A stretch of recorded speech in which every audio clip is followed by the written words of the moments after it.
Vamos fazer agora um dos teoremas mais importantes que a gente tem aqui no curso de cálculo, que é o teorema do valor intermediário, tá bom? Ele vai falar, ele vai ajudar, por exemplo, a gente achar a raiz de funções, ele vai ajudar a fazer um monte de coisa para frente. Para poder fazer esse teorema, eu preciso de uma propriedade mais específica dos números reais, que às vezes a gente não está tão acostumado que essa propriedade vale, que eu vou enunciar aqui como um teorema, mas eu vou fazer um comentário que ela, às vezes, dependendo de como é que você define os números reais, ela faz parte da definição, tá bom? Então, como é que é o teorema que eu vou enunciar? Que eu vou usar ele agora e eu vou usar ele de novo mais para frente. Então, que ele, se você quiser procurar pelo nome, é dos intervalos encaixantes.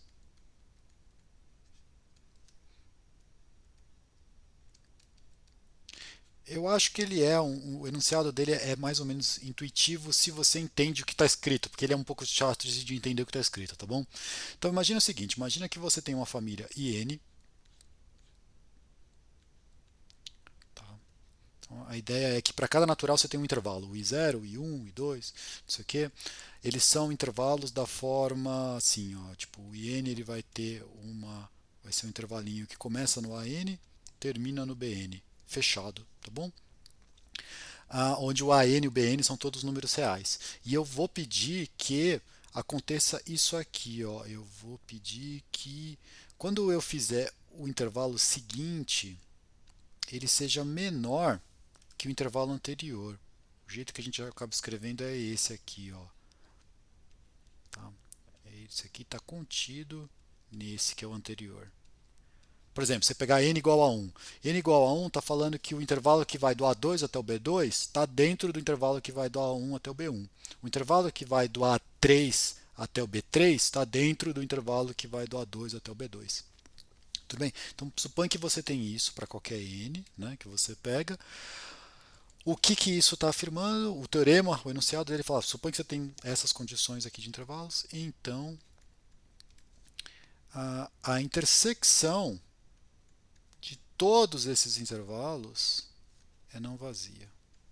Tá? Eu sei que às vezes isso aqui também o pessoal acha meio confuso, ler intersecções, isso aqui eu estou só falando, né? Isto é, existe um x que pertence a n para todo n, que aqui esconde um pouco o que está acontecendo. Não é que eu estou falando que tem um x, para cada n tem um x. Não, tem um mesmo que está em todos. Né? Teve um cara que ficou ao mesmo tempo em todos. Tudo bem? É isso aqui que está falando esse enunciado. Vamos fazer um desenho dele. O desenho dele é o seguinte: você tem lá a reta real, você começou com o seu A0, já está feio demais minha letra, e um B0. Então, esse aqui é o meu primeiro intervalo. Aí depois eu peguei um segundo intervalo aqui dentro. Vamos pensar que aqui veio o A1 e aqui o B1. Ficou um pouquinho menor. Aí pode ser que o meu A2 ficou igual, tá bom? O A1 e o A2 ficaram iguais e o B2 diminuiu um pouquinho. Aí depois eu peguei o A3 e aqui o B3. E aí fui fazendo, tá bom? Esses intervalos, tá vendo? Eles estão encaixando, por isso que chamam intervalos encaixantes, tá bom? A afirmação é que quando você faz isso, tem alguém que sobra lá no meio, tá legal? Se você já viu a definição dos números reais usando o axioma do supremo, é um exercício bastante interessante, não é assim, não é imediato, tem que fazer alguma coisinha, é você provar que com o axioma do supremo você mostra que vale esse enunciado que eu fiz. Se você colocar um método alternativo, que seria que na sua definição dos números reais vem esse enunciado, aí você teria que mostrar o que todo conjunto limitado tem supremo, certo? E você consegue também mostrar esses dois lados. Os dois lados eles são equivalentes, tá? São uma propriedade que equivale, por isso que a gente tem lugar que coloca isso como na definição dos números reais, tem lugar que coloca como teorema. Eu vou só usar aqui, a gente não vai provar nem nada. Se você quiser, a gente finge que aqui no nosso curso a gente está adotando esse como sendo o nosso axioma para os números reais. Tá bom? Vamos fazer só uns exemplos para ficar um pouquinho mais claro de o que acontece com esse negócio. Por exemplo, se você pegar esse conjunto aqui, para cada IN, o IN você define como sendo do 0 até o 1 sobre N mais 1, vai. Só para não zerar ali nesse negócio. Se você tomar a intersecção desses caras, dos ienes, isso aqui dá o quê? Olha, um intervalo, o primeiro intervalo, tipo, até o zero, né? Vai do zero até 1. depois vai do zero até meio, depois vai do zero até um terço, depois vai do zero até um quarto. Bom, qualquer número positivo que você pega não vai estar nessa intersecção, por quê? Porque em algum momento tem um 1 sobre n que vai deixar ele de fora. Né? Mas o zero está em todos. Né? Então, na verdade, você consegue mostrar que isso aqui dá só o zero. Talvez é mais fácil enxergar do que provar. Tudo bem?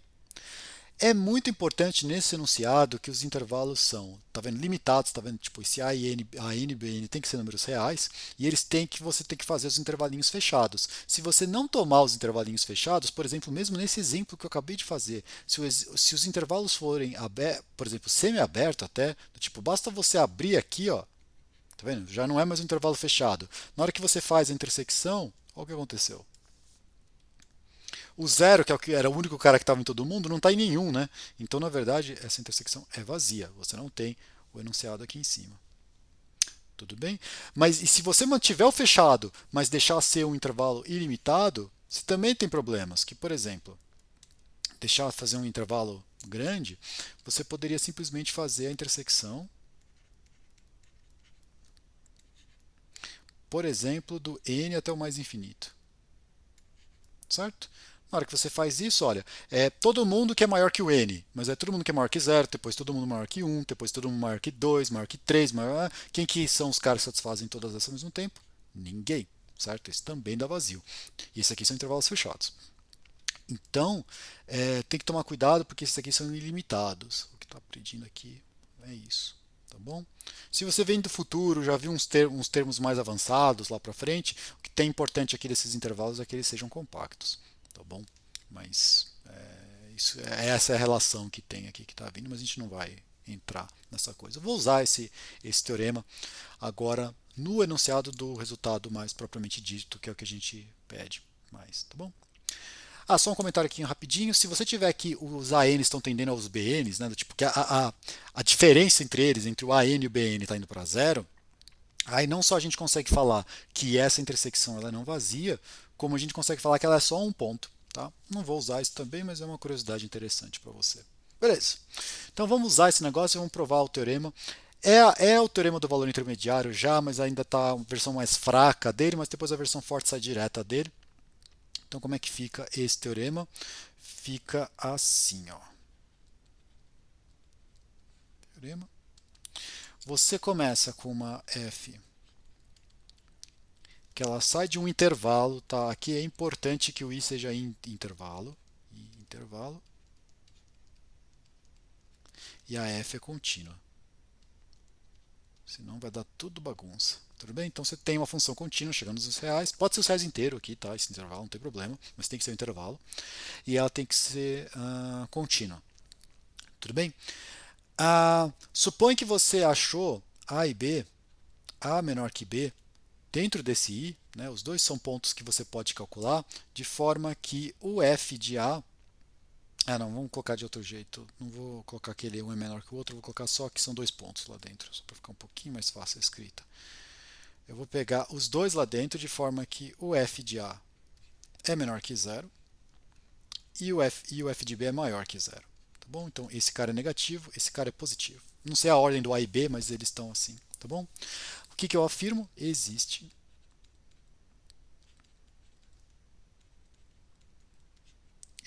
C no intervalo, tá bom? Na verdade, o C vai estar entre o A e o B. Tá?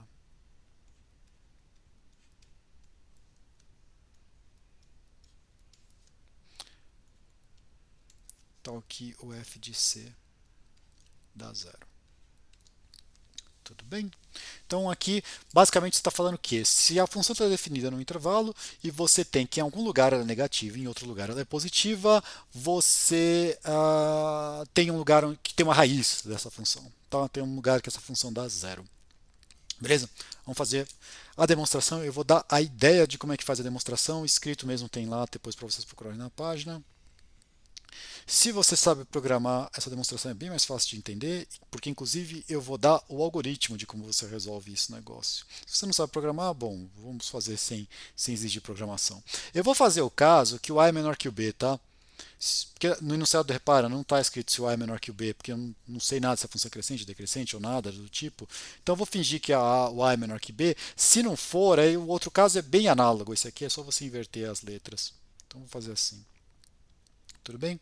Vamos marcar aqui para ficar mais fácil a gente entender o que aconteceu. O que aconteceu? Eu tenho que no A é negativo e no B é positivo. Tá? Vamos marcar esse sinalzinho aqui.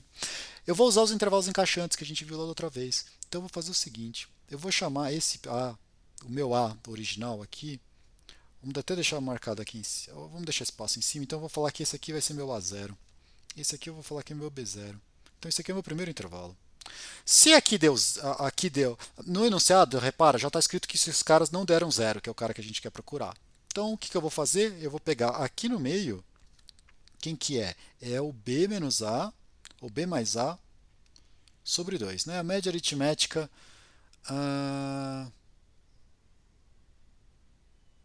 desses dois, certo? Bom, tô com essa média aqui, esse cara, vou olhar o seguinte, se ele deu zero, eu acabei, porque eu já achei o meu C. Tudo bem? Eu dei muita sorte, já achei meu C, feliz e contente fui para casa. Se ele não deu zero, ou ele é positivo ou ele é negativo. E é aqui agora que vai ter as nomenclaturas que vão acontecer. Vamos supor que a gente está no caso que esse cara deu negativo. Depois eu faço um caso que ele daria positivo, que daí você já vai entender o que vai acontecer. Se ele for negativo, eu vou falar que esse cara é o meu A1 e esse B0, o B0 vai ser o meu B1 também, do tipo, tá bom? Então meu primeiro intervalo era daqui até aqui, o meu segundo intervalo agora ficou só esse pedacinho. Tudo bem? Bom, esse é negativo, esse é positivo. Vamos tirar a média desses dois de novo. Então a média desses dois é quem? É o B1 mais A1 sobre 2. Tudo bem? Eu olho, calculo a F. Se isso aqui deu zero, acabei, feliz e contente, achei quem é meu C. Se ele não é zero, ele vai ser positivo ou negativo. Como esse aqui eu fiz o caso que ele era negativo, vamos fingir que esse aqui deu um caso positivo para vocês entenderem. Então vamos fingir que agora esse cara deu positivo. Se ele deu positivo, eu vou fazer o quê? Eu vou puxar meus Bs para cá. Então esse cara vai ser meu B2 e o meu A fica parado lá mesmo, o A2 vai ser o próprio A1. Tudo bem? Então, olha, o meu primeiro intervalo ficou tudo, o segundo ficou essa metade, o terceiro ficou esse pedacinho aqui. O que eu vou fazer? Eu acho que você já adivinhou. Aqui eu vou fazer a média aritmética entre esses dois, não vou pôr o escrito para não poluir. Tudo bem? Se ele for zero, acabei. Se ele não for zero, ele é positivo ou negativo. Se ele for positivo, vamos fazer os dois casos agora. Positivo, eu vou puxar meu A para cá e vou ficar com esse aqui. Desculpa, se ele for positivo, desculpa, se ele for ao contrário. Se ele for positivo, eu vou deixar meu A parado e botar o meu B para cá. Porque daí eu sei que aqui é negativo e aqui é positivo. Eu sempre estou deixando o lado que eu fico com dois alternados, um positivo e um negativo. Se ele for negativo, aí eu puxo o B. O B vai vir para cá e eu vou ficar com esse pedacinho aqui. Tudo bem? Porque aqui vai ter um negativo e o outro positivo. Beleza? E aí você continua sempre esse processo. No final você vai ter uma família de intervalos encaixantes. Pela construção eles são encaixantes. Beleza? A afirmação, na intersecção tem pelo menos um ponto e nesse ponto, então ó, isso aqui me define quem são os intervalos. Eu vou pegar agora, ficou faltando espaço aqui, mas eu vou pegar um C que pertence ao IN para todo N. E N é o intervalo do AN até o BN. Tudo bem? A minha afirmação é que o f de C dá zero. Tá bom? Suponha que ela não dê zero. Tudo bem? Se ele deu zero, acabou, certo? Agora vamos fazer o caso que é impossível, mostrar que o outro caso é impossível. Suponha então que ele é diferente de zero. Se ele é diferente de zero, ele é ou positivo ou negativo, estritamente, certo? Beleza. Aí agora, o que acontece? A gente já viu um tempinho atrás que tem o teorema da preservação do sinal. Se você tiver uma função contínua num ponto onde ela dá diferente de zero, ela vai ter um abertinho, né, uma margem de segurança em volta dela, falando aqui todo mundo é positivo ou aqui todo mundo é negativo. Vamos olhar aqui o que aconteceu. Vamos fazer um segundo desenho aqui. Vamos supor que em algum momento está aqui seu C aqui que você pegou, que foi o cara que a gente acabou de concluir que não deu zero, certo? Pelo teorema da preservação de sinal, tem um espacinho aqui em volta dele que todo mundo tem o mesmo sinal que ele. Mas olha, esses intervalinhos encaixantes que a gente fez, repara que sempre o diâmetro desse intervalo, né, o comprimento desse intervalo está caindo pela metade, certo? Esse comprimento está ficando cada vez menor. Tem uma hora que esse intervalinho aqui em volta desse cara ficou inteiro aqui dentro, ou seja, vai ter um AN e um BN que estão aqui dentro, inteiramente dentro desse pedaço aqui. Só que como que a gente fez os ANs? Os ANs sempre davam negativo.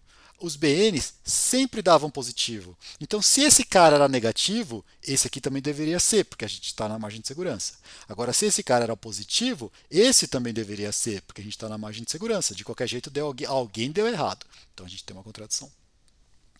Tudo bem? Então, a gente conseguiu mostrar aqui que se você tem uma função contínua definida no intervalo, em algum lugar ela é positiva e em outro lugar ela é negativa, tem uma raiz entre esses dois lugares aí. Beleza? Ok, agora vamos fazer o caso geral, que segue como consequência direta desse aqui, que é o tal do teorema do valor intermediário.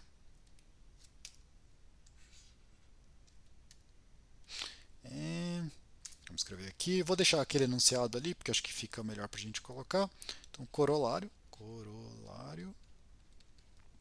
Esse sim é o teorema do valor intermediário, que o pessoal, em geral, quando o pessoal enuncia alguma coisa parecida com essa. Então, supõe que você tem agora uma função, eu vou escrever de outro jeito, vamos fazer assim, ela sai de um AB e chega nos reais, tá? Contínua. Se a sua função tiver um domínio até maior, não sei o que, você se restringe esse pedacinho do AB aqui, não vai ter nenhum problema. Se você pegar agora, seja y entre f de A e f de B. O que eu quero dizer com isso? Eu não sei se o f de A é maior ou menor que o f de B, nem se eles são iguais, mas o y está no meio deles. Então você pega o intervalo, tipo, se o f de A for o menor, você pega o intervalo que vai do f de A até o f de B e o y está nesse intervalo. E ele pode até ser unitário, porque é o f de A parado com o f de B é um ponto só e o y tem que ser igual aos dois. Se o f de B for o menor, é o intervalo de f de B até f de A. Só para não ficar tendo escrevendo tudo isso aí, então a gente fala só que o y está entre esses dois. Eu não sei quem é maior. Eu sei que o A é menor que o B, mas o f de A e o f de B eu não sei que ordem dá. Então eu peguei um y que está lá entre os dois. Tá bom? Então existe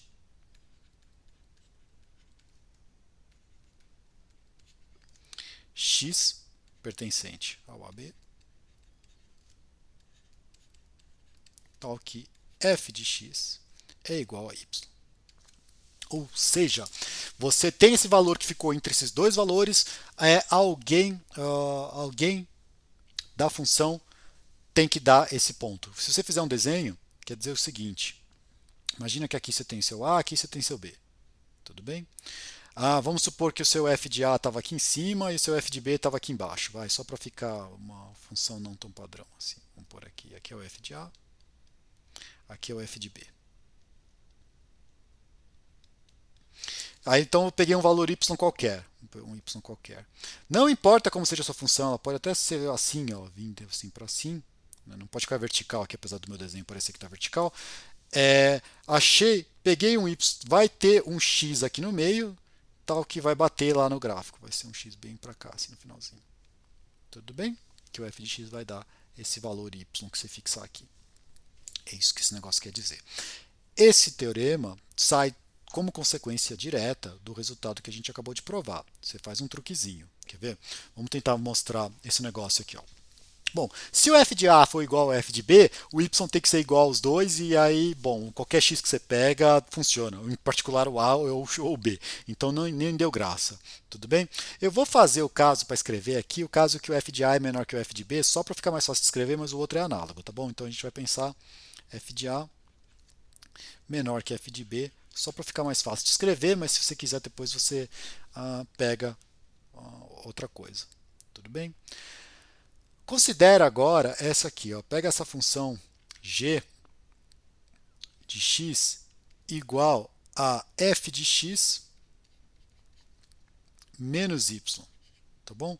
Vamos pensar já que o y não é o f de x mesmo, que senão não é o f de a, porque senão você já tinha resolvido, né? Se o y for igual ao f de a ou f de b, você já sabe, é o ponto a ou o ponto b, que já deu certo. Eu quero pegar um outro ponto qualquer, tudo bem? Então você tem agora esse aqui. Você quer tentar achar... O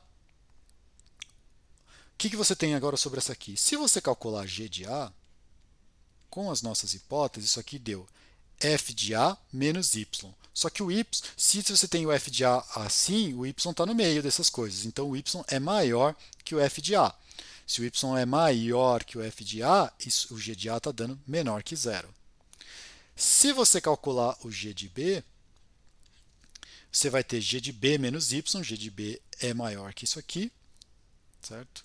Então você vai ter que g de b é maior que zero. Pelo resultado anterior, tem um ponto onde o g dá zero. Só que como é que são os pontos onde g dá zero? G dá zero se o f de x dá igual a y. Então, acabei de achar. Tá bom? Então, isso aqui mata esse resultado. Vamos fazer uma aplicação dele? Quer ver? Ó? Vamos supor que você ganhou essa função aqui. Ó, f de x, vamos fazer mais espaço aqui em cima. F de x igual a x à quinta menos x quadrado mais 1. Tudo bem? Será que ela tem raiz? Certo? Onde é que essa função dá zero? Se você sabe aquelas coisas tipo polinômio de grau ímpar tem alguma raiz real? Bom, sim, então ela vai ter raiz. Mas vamos supor que você nunca ouviu falar do seu resultado, inclusive que o que a gente vai fazer é para mostrar esse tipo de resultado, tá bom? Então vamos lá, a gente tem essa função. Ela tem, eu quero achar um zero dela. E suponho que você não tem uma calculadora, não tem um método muito bom para fazer isso aqui. Eu vou chutar uns valores aqui que eu sei fazer. Como a quinta eu sei, potências de 2 eu sei mais ou menos de cabeça, então eu vou começar chutando f de 2. Só por causa disso, tá bom? Ó, 2 a quinta é 32, 2 a 2 é 4, então aqui ficou menos 4, mais 1. Deu um número grande, eu nem vou fazer a conta, eu só preciso saber que isso aqui é maior que zero, estritamente. Tá bom? Bom, achei um número positivo. Isso aqui está com cara que se eu colocar uns negativos aqui, vai dar negativo. Né? Aqui no zero vai dar 0, 0 vai dar 1, vai dar positivo também, não vai me ajudar muito. Vamos pegar então um negativo. Acho que com menos 1... Vamos fazer, já que eu sabia a potência de 2, fazer com... Bom, vamos fazer com menos 1. Fazer com menos 1 que já dá. Vai, f de menos 1.